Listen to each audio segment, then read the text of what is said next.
Bushland Coffee Company was founded so the community would have a convenient location to connect with others while enjoying healthy drinks and nutritious snacks. Our mission is to nourish our customers and our community with our culture and our coffee. Our values include joyful service, healthy nutrition, and community fellowship. Come by and get a drink and a snack Monday through Friday, 6 a.m. to 6 p.m. and Saturdays, 7 to 6 p.m. Go Falcons! Well, welcome everybody to Bushland Falcon Media's Coaches Show with Coach Josh Reynolds, brought to you by our good friends here at Bushland Coffee Company, fueling Falcon Nation. They almost wave. If I get her to wave, we'll be good. There you go. She's waving. You can't really catch her in the video, but Bushland Coffee Company, fueling Falcon Nation one cup at a time. And the Falcons bounced back with a big win last week, Coach, bringing home, really, I saw a lot of execution on all sides of the ball, and I can't wait to break this down with you today. So congrats on the big win and getting back in the win column. But before we dive in to the highlights, how does it feel to be back in the win column after something we've never been used to before? You know what I'm saying? It feels great, for sure. I mean, I think sometimes the frustrating part is coaches, we've been seeing the improvement during practice every week, you know.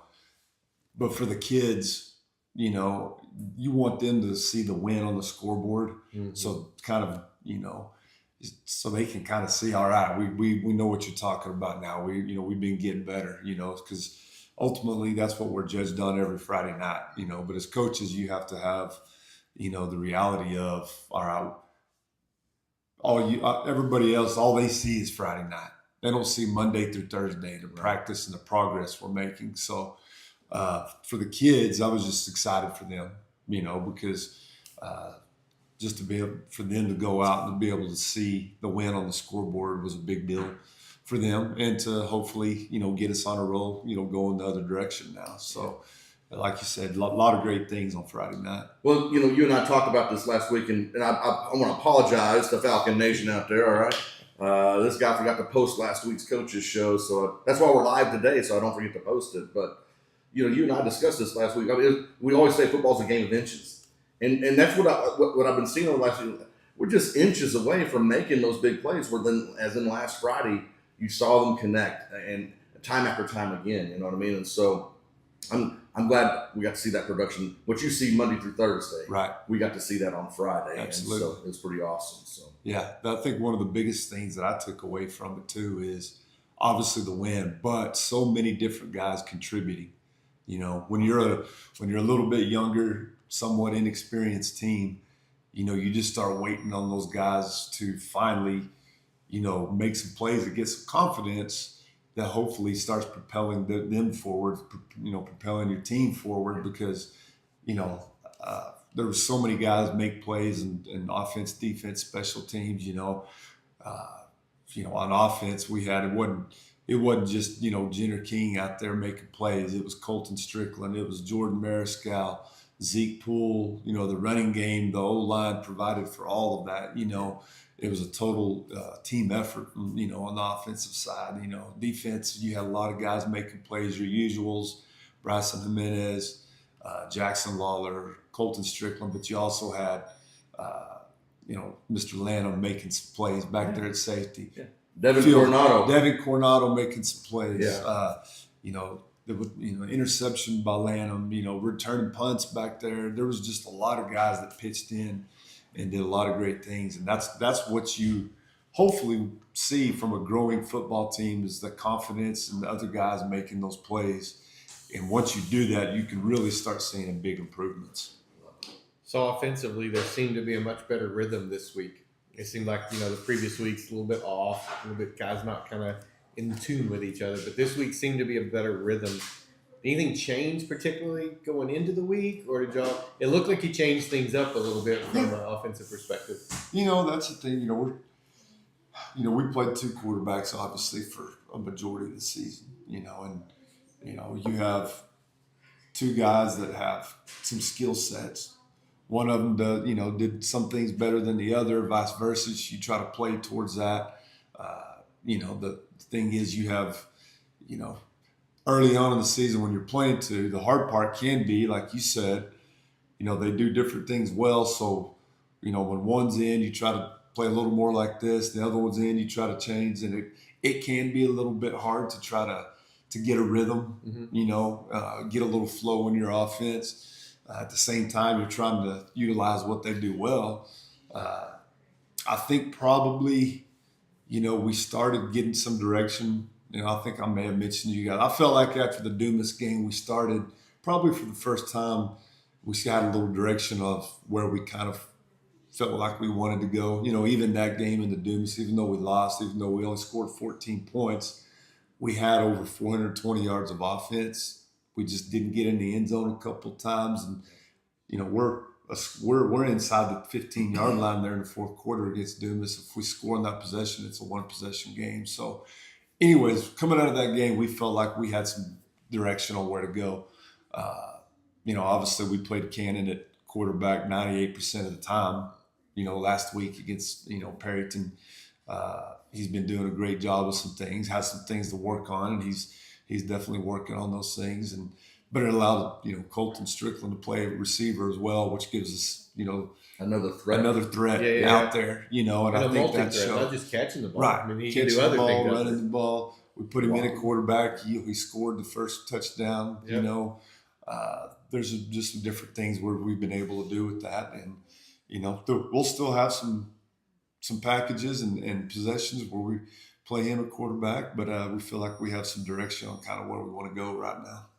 When you look how the team responded last week after coming off, again, something that we've not experienced yet. I mean, but what does that say about the leadership on the team, on just the guys, how they've rallied? Because the one thing that I've noticed, even through the adversity of losing these games and stuff like that, was when I talk to the guys, they're all still upbeat, or hey, we're still working.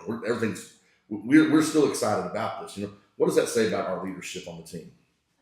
I think that's probably one of the most challenging things, probably in the 6 years that I've been the head coach, is, just that. I mean, the fact that, like you said, losing 4 in a row, and we know they're against really good teams. Yeah, of course. And Sure. with the group that we're trying to get experience with and all that, but it's still challenging.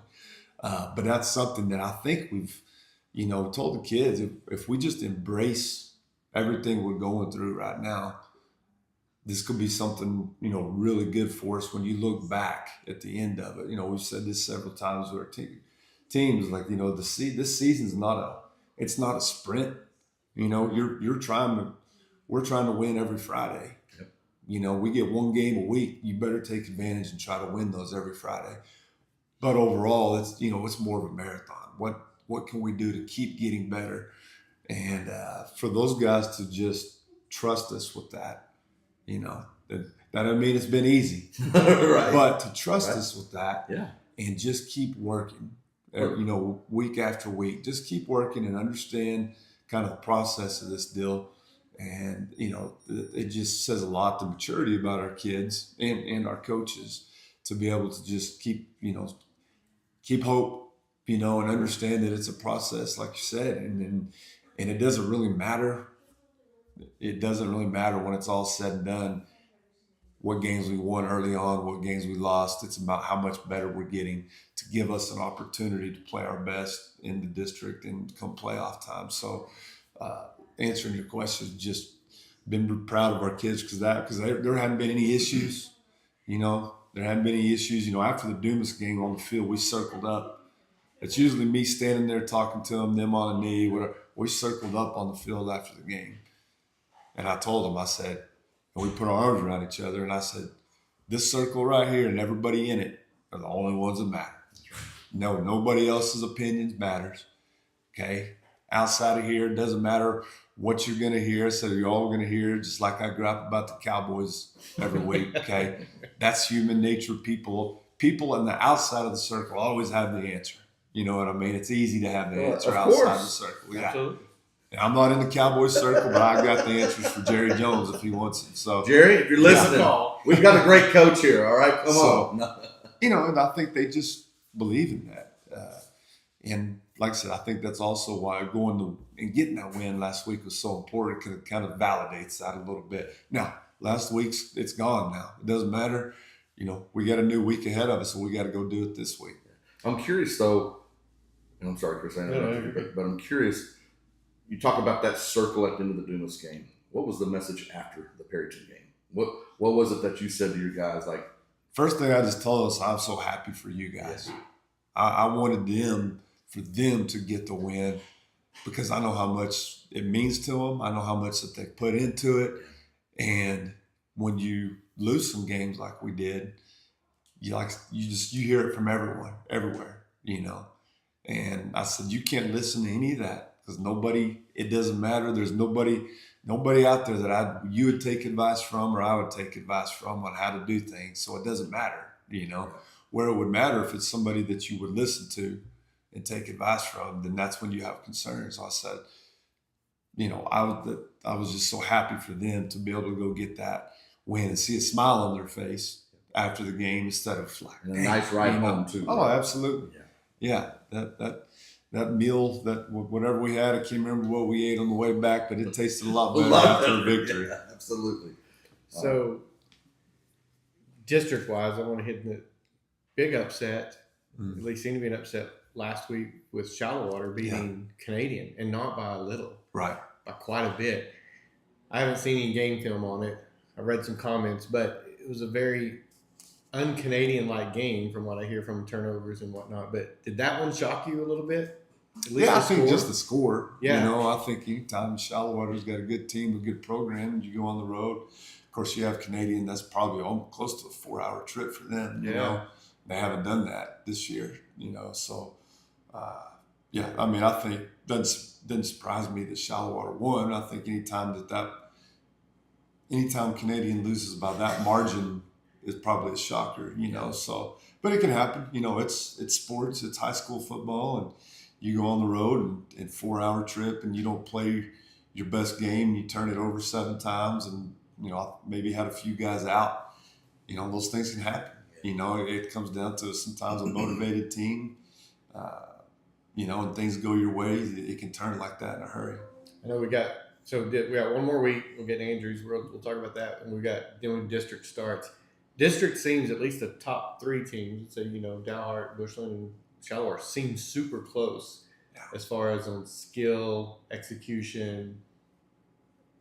Is that closer than you thought it was going to be, or is it what you thought it would be? No, it's kind of from what I thought would be going in. I mean, I know, starting with Shallowater, we know that they're going to be a program year in and year out that they're going to have solid to really good athletes that have expectations and the expectation to, win district just like we do.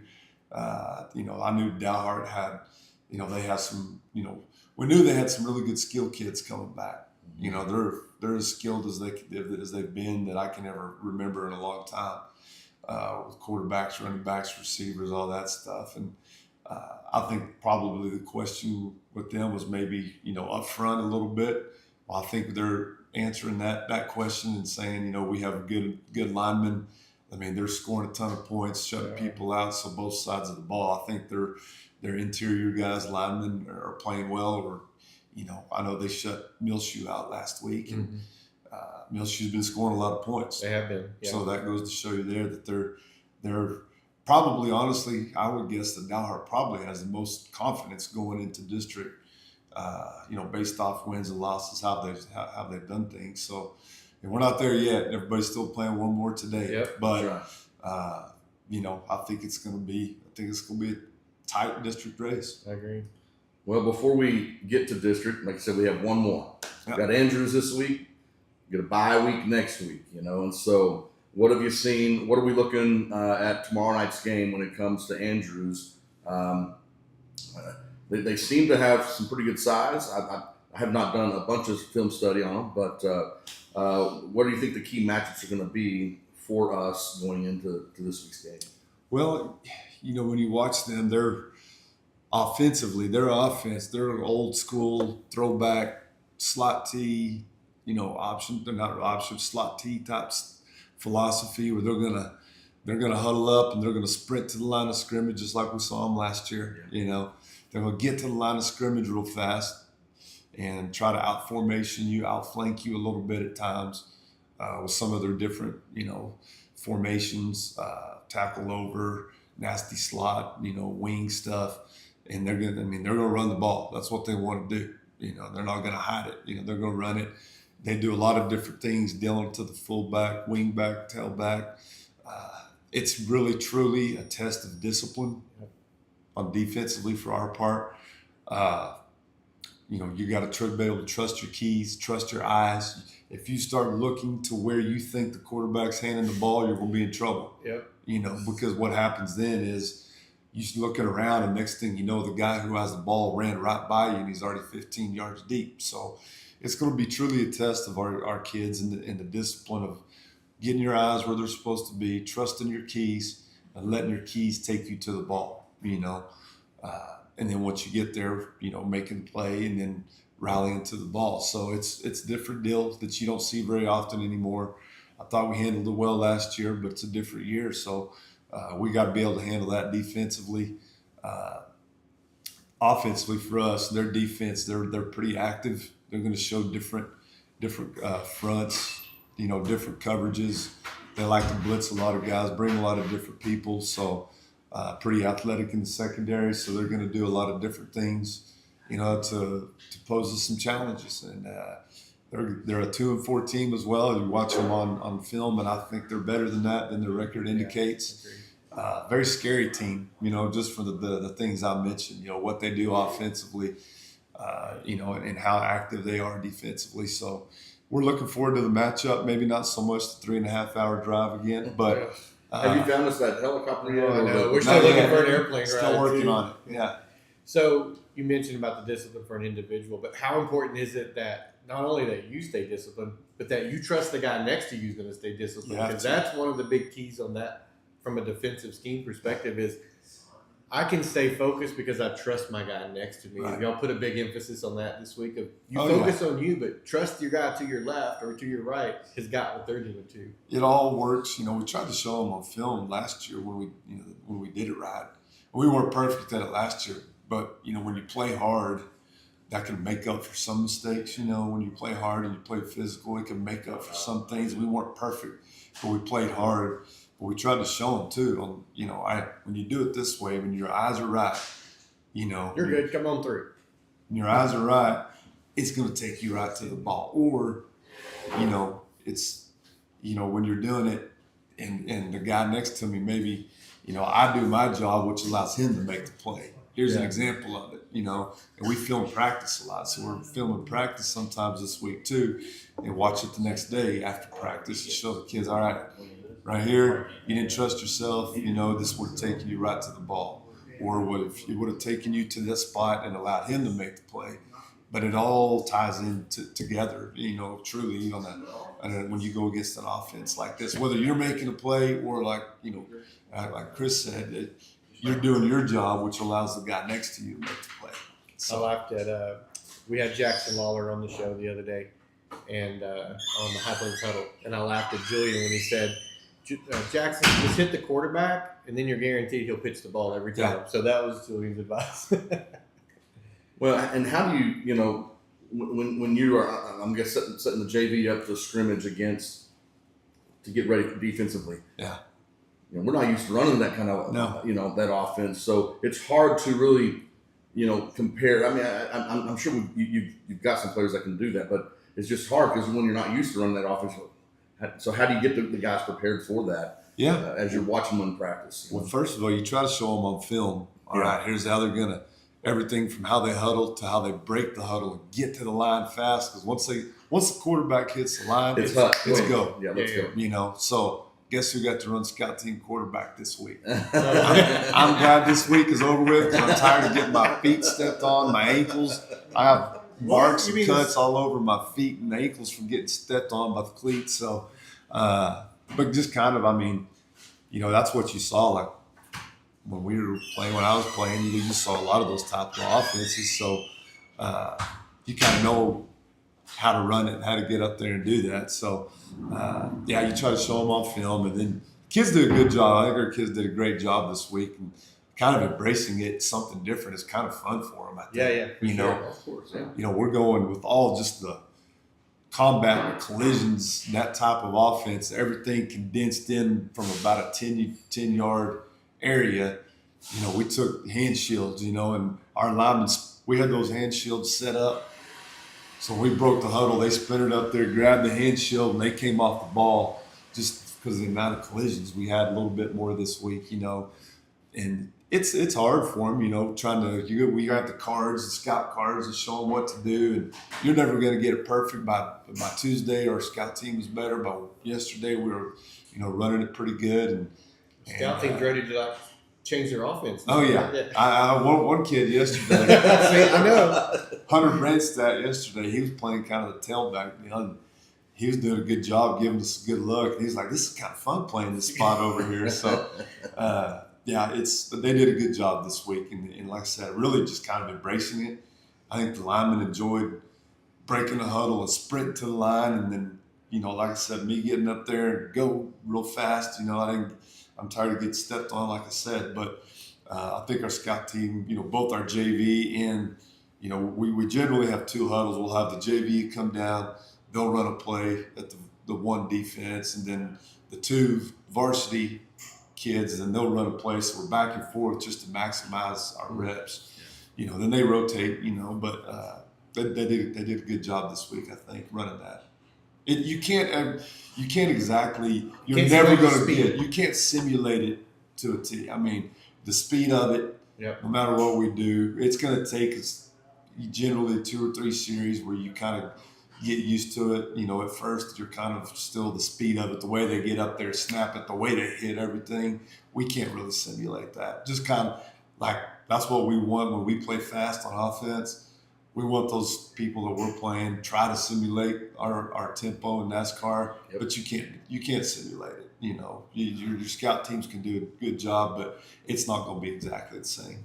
Well, I would think it's a pretty good distraction to have a different style of team to play after coming off a win. Because you can stay focused on, hey, they're different. We got to focus on this without having to focus on what's happened in the past. Oh yeah, the attention to detail this week had to be high. Yeah. From especially from our defensive side of it, with what they do and the fact that this might be the only time we see it all year. The good thing is seeing something like this. If you do play somebody in the playoffs, that's similar type of offense, you kind of have something to go back and lean on and draw from and say, hey, we've already seen this type of offense, So, and everything will be run a little bit different. But you're right. I mean, to be able to go and see that, helps us this week, but then down the road, hopefully as well. All right, so for the fans listening, what do you think is what area of the game do you think is going to be or will determine Friday's outcome of the game? Defensively for us, we got to get them off schedule. An offense like that, I think they want to go the old 3 yards in a cloud of dust type thing. They're going to possess the ball. They're going to run the ball. Then they try to catch you sleeping. Soon as if I'm a defensive back, and after 10, 15, 17 run plays in a row, if I fall asleep back there, all of a sudden that play action pass gets you for the big one. Yeah. So we got to be ready for the play action pass. But I think most importantly, we got to get them behind schedule. If they want to get 3, 4, and just keep moving the chains. We need to get them off the field. We need to get them second long, third and long, to where we get them off schedule a little bit. And offensively, we have to be good with our possessions because you never know against a team like that they're running it, the clock's going, your possessions might be a little more limited than most games. So we have to be good with the possessions that we do have. Yeah, this is one you want to get up fast, Absolutely, probably, and get that spread a little bit longer to force them out of their game. If you can get a multiple score lead, I think on teams like this, you start making them a little bit uncomfortable possibly. Yeah. Not that they can't break one off. They have some running backs that can pop one from anywhere for sure. But I think if you can get multiple scores up on teams like that type of offense, I think you start putting a little bit of pressure on them. Well, talk to us a little bit about JV and freshmen and our middle school. How are things going there? It's going great. It's going great. You know, last week our JVs went over, our junior highs went over to Perryton. 7th grade won another big game. I think they're still undefeated. I think they're 3-0 right now. 8th grade, they lost a close one possession game to Perryton, but played, well, I think so.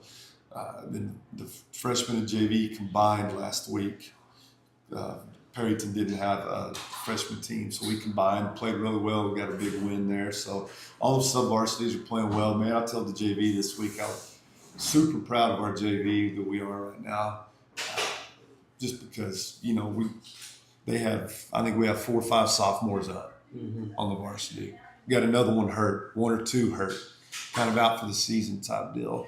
You take that many guys away from one group, that's challenging, and they just continue to find a way to scrap and fight and get some wins. I think our JV's 4-1-1 right now.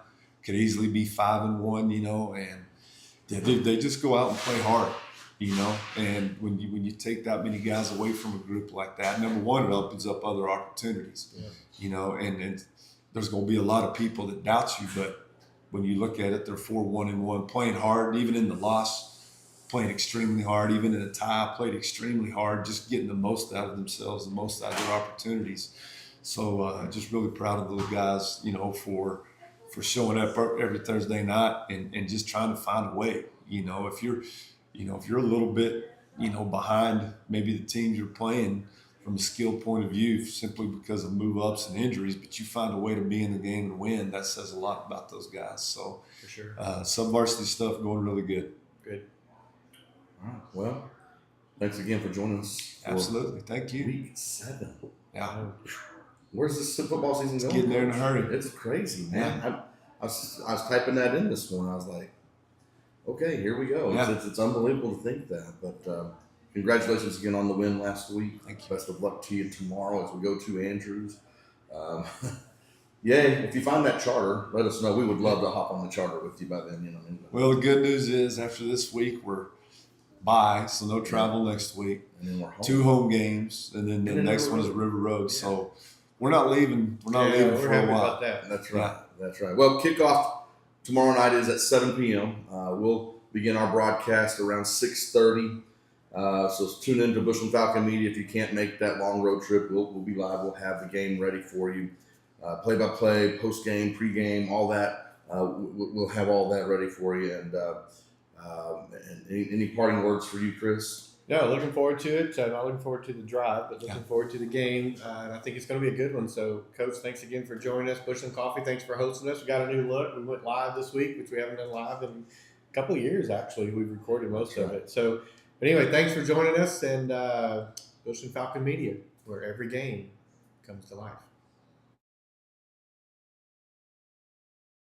Bushland Coffee Company was founded so the community would have a convenient location to connect with others while enjoying healthy drinks and nutritious snacks. Our mission is to nourish our customers and our community with our culture and our coffee. Our values include joyful service, healthy nutrition, and community fellowship. Come by and get a drink and a snack Monday through Friday, 6 a.m. to 6 p.m. and Saturdays, 7 to 6 p.m. Go Falcons!